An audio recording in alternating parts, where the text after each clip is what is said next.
welcome to Comcast Newsmakers, bringing you news and information from people making a difference in our communities. I'm Beverly Weaver, and joining me now is Mariah Golden, co-director of the Gazette El Palmar Foundation Empty Stocking Fund. Welcome, Mariah. Thank you for coming in. Thanks for having me today. Let's start with what the Empty Stocking Fund is. What are you really doing in the community?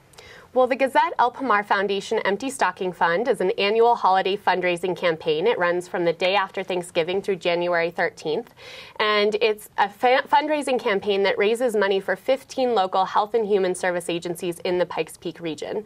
Some of these are large, well-established organizations like the American Red Cross, Salvation Army. Others are small, region-specific organizations like Tri-Lakes Cares, West Side Cares, Northern Churches Cares.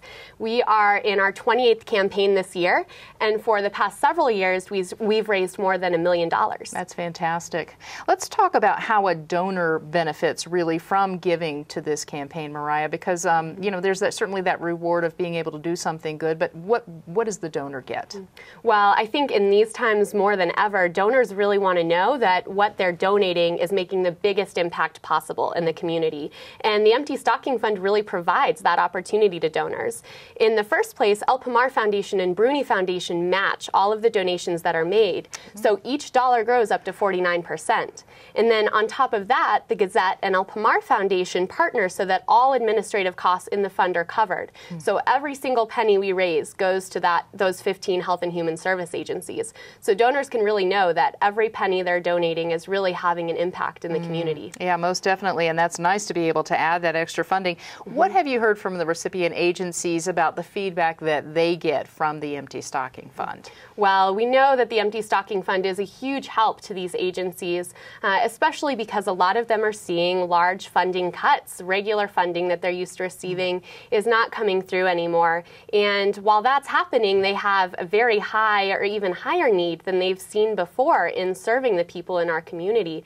And so these funds are unrestricted. The organizations can use them as they see fit, and they really have a huge impact in reaching out to our neighbors in need in the community. Have they heard some stories, Mariah, from the people who come in and are served by these funds? Yes, they have heard lots of stories, and you should definitely stay tuned to the Gazette throughout the holiday season. Every day they run stories on the clients who have received funding from these agencies through Empty Stocking Fund dollars. So you can really see the impact that funding is having every day. Now, how is this year's campaign different from years prior? What are you doing differently? Well, this year, you know, we're in our 28th year, so it's a well-established campaign, but something we're really hoping to do is reach out to new donors, and especially young donors.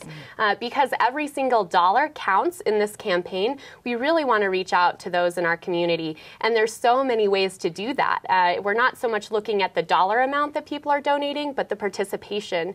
We have tons of community events that are sponsored by businesses in the community in November, December, and January. Some of these are fill-up events, so you can go to a restaurant on Wednesdays, and select restaurants will be donating 10% of their proceeds on those days. So just by eating out, you can participate in the fund. We also have some 5Ks and some holiday benefits that are going to benefit Empty Stocking Fund. And you can find out about these in the Gazette. You can find out on our website, fillanemptystocking.org. You can also follow us on Facebook and Twitter. So all kinds of ways to really get involved in those events. And you are getting creative, it sounds like, and obviously trying to attract that young donor. How is the donor base changing? Are you seeing more young people kind of going, I need to do something for my community? I think, yes, I think definitely lots of people are interested, especially, again, in these times, in figuring out how they can help. And in a campaign like this, it's so easy for anyone to participate. And one thing I think people need to realize, too, is that a lot of what you give in that holiday season carries these agencies through into the first part of the year, right? Yes, it does, until we get to the next campaign season. Right. Where can people go again, Mariah, to get more information and how they can participate? They can go to fillanemptystocking.org, and they can also fan us on Facebook. All right. And the Gazette certainly has updated information. Mariah Golden, co-director of the Gazette El Palmar Foundation Empty Stocking Fund. Thanks so much for being with us. Thank you. And thanks for watching Comcast Newsmakers. I'm Beverly Weaver.